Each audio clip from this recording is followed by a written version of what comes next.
So your birth control comparison chart got everyone debating birth control options. Oh, I gotta tell you, I'm gonna always say, women, use a diaphragm. It is so simple, it is so clean, it is so perfect, and it is perfectly safe. It is, and it's a barrier method. So you're not taking a hormone that's going to alter the chemical balance of your entire body. And you're not dealing Simple. with the pharmaceutical pigs.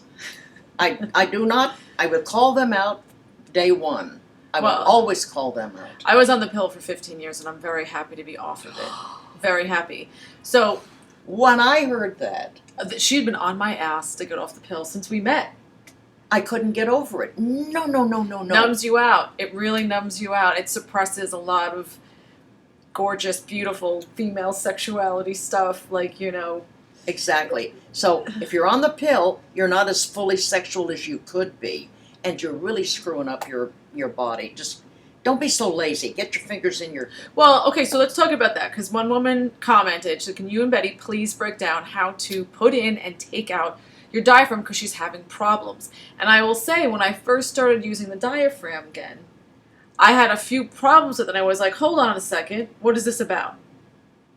When I first started using the diaphragm, I hated it. I went, ugh. I have little short, stumpy fingers, and I couldn't get it in, and I can barely touch the mouth of my uterus with my little fingers. Oh, like your cervix and everything? You can't feel it? My life was saved when I got the Diaphragm Inserter, and it's interesting. Oh, yeah, and so it's about the size of this straw. I'm going to drip. So Betty wanted me to say, find online, can you buy them? And so I Googled Diaphragm Inserter. They're like in museums now. That you can't buy one. Now that is strictly the pharmaceutical companies that they stopped carrying it. They don't want you to have access to this information. And so I got a diaphragm inserter, and you have the one. I have the one. I'm going to bring it next time. It's like a long piece of plastic with some ridges in it, and you can just kind of hook it in and push it. And I used to call it a dinosaur spine because it has a little slant to it, because it fits inside the vagina. I put my diaphragm on the end of it. I put a little jelly inside, a little jelly on the outside. Droop in, and then you flip it. It's there. Then you put your hand in and make sure that the mouth of the uterus is covered with the rubber, and under a minute. Now, you always say that you went through the sexual revolution with a diaphragm with no problems. None whatsoever. I never got an STD. Now you have to use a condom. There are a lot of creepy crawlies now that we didn't have back then, so we'll have to say there's a caveat here. I'm a modern-day diaphragm user. Ta-da! Thanks to Betty. And where do you get what kind of spermicide? I get it at like any drugstore, Dwayne Reed, and you put a little like quarter-size spermicide in it. And then here's my method. And I did struggle a little bit with this. Hold it. A quarter? You can use a little less. It's at a quarter. Well, I just do like half a squirt. All right, now please. Every time they give you instructions for... Cut it in half? Cut it in half. Okay. They want you to use more of it. So I'll use a dime size. A dime of squirt? Yes. Then you put a little on your finger. See, I don't do that. I just put the dime in the middle. And here's the thing. The best position to get your diaphragm in and out is squatting. Squatting right there on your bathroom floor, because you want to kind of open up. You can't do it just standing up. No. And laying down was a pain in the ass. For me, squatting is perfect. Also, if you can't squat because you've got some leg difficulties, put one leg up on the edge of the bathtub. Yeah, and get it in sideways. So I squat down, I put in my spermicide, I fold it in half, then I give it a little lick, because I don't want to stick something that's rubber right into my pussy. You know what I mean?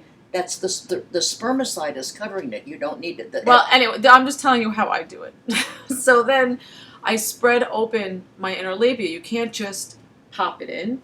You have to spread them to the side, and then I feel the hole. I stick it in, and I take my middle finger, make sure it's all the way up there, feel around, make sure it's around my cervix. Just done. Now, when you want to take it out, and I struggled with taking it out for a while. And then you told me when you're like, just push out with your PC muscle. And I'm like, yeah. I was trying to get my finger underneath that little lip of it. And a couple of times after some fun, it was kind of suction cupped in there. Get my squatting position, push out, lickety split. Yeah. Rinse it off, stick it back in its box, done. Now, did you put a little powder on it? I don't put baby powder on it. No. I know you did that. That's Betty's. Just a little. It's latex. Latex likes a little powder. And what I love about the diaphragm is inevitably when we do a workshop, I get my period, and I can demonstrate and do penetration with the diaphragm in, and there's no problem. I would have sex a lot of times when my period was light by putting my diaphragm in, and it'll catch the blood. It is so easy. I called it my little flying saucer. Hello, my little flying saucer. Come to mommy. We're going to go and have a good time tonight. So on the subject of pussy pride, we're having 3 more workshops this fall. If you want to experience a workshop, send me an email right here on the screen. So it's going to be October 5th and 6th, November 9th and 10th, and December 7th and 8th. So we hope to see you in the circle. Yeah. And when I was doing the workshops, we would do diaphragm insertion. So maybe that's something we need to add.